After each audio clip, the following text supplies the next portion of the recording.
kuya kulokubiza ithekholimphi uyabizwa ke wena umuzi ubizo lokubiza kuya kulokubiza ithekholimphi uyabizwa wena haleluya bazalwane igama lami nguNokwethaba Christ Ngcobo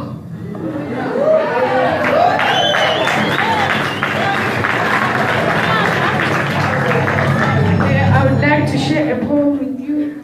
Unfortunately, it is Zulu poem.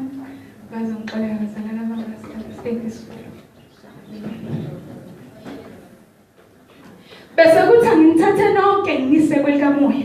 Ngeniyozu khona kaBaba kwelikamoya. Abanye bacabanga ukuthi phezulu ugcwele umoya, kanti phezulu ugcwele umoya. Ayi indaba kamoya ivele inqeda umoya. Bese kuthi ngithathe nonke ngise kwelikamoya. Ngeniyozu khona kaBaba kwelikamoya. Abanye bacabanga ukuthi phezulu ugcwele umoya, luthoke phela phezulu ugcwele umoya. Ayi indaba kamoya ivele inqeda umoya. Lo moya ufani nabanye umoya. Awudingeki kushisa kuphela nje lo moya. Ngisho kubanda kuphile ngaphandle kwalo moya. Bakithi mina ngiyakuthanda lo moya. Awudingi yini wena lo moya. Baba kusithathe sonke namhlanje kusise nje kwelikamoya. Ngesiyosukhona wakho kwelikamoya. Abanye bacabanga ukuthi phezulu ugcwele umoya, lutho phela phezulu ugcwele umoya. Ayi indaba kamoya nami ivele inqeda umoya. Lo moya ukwazi ukwenza uhlolisisa abanye umoya. Phela la awumunye umoya.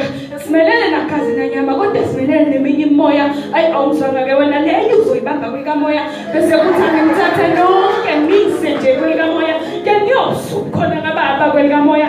Abanye bacabanga ukuthi phezulu ugcwele umoya, luthoke phela phezulu ugcwele umoya.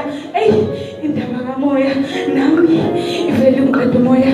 Lo moya ngikhuluma ngawo lo wehle Pentecost bengahlelile. Bakhuluma ilimi ezahlukahlukene bevunyelwe ilo moya. Hayi lo moya phela uvulele uyavunyelwa. Baba akusathe nje namhlanje sonke ukusise nje kwelikamoya. Bese sifisa ukuyosu khona lakho kwelikamoya. Abanye bacabanga ukuthi phezulu ugcwele umoya, luthoke phela phezulu ugcwele umoya. Ayi indaba kamoya ivele inqeda umoya. Abanye sebefuna ukubaleka bacabanga ukuthi lo moya uzofika la.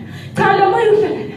Ula ukuwe uma ungenawo usuku uvume uphakamisa isandla uvume uphila ngengqondo eguqoliwe bese uphila ngokamoya. Lento siyenza ngokamoya hayi ngokwenyama. Bese nje ngithi angithathe nonke nje nginise kwelikamoya.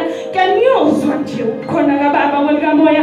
Abanye bebecabanga ukuthi phezulu ugcwele umoya, kanti luthoke phela phezulu ugcwele umoya.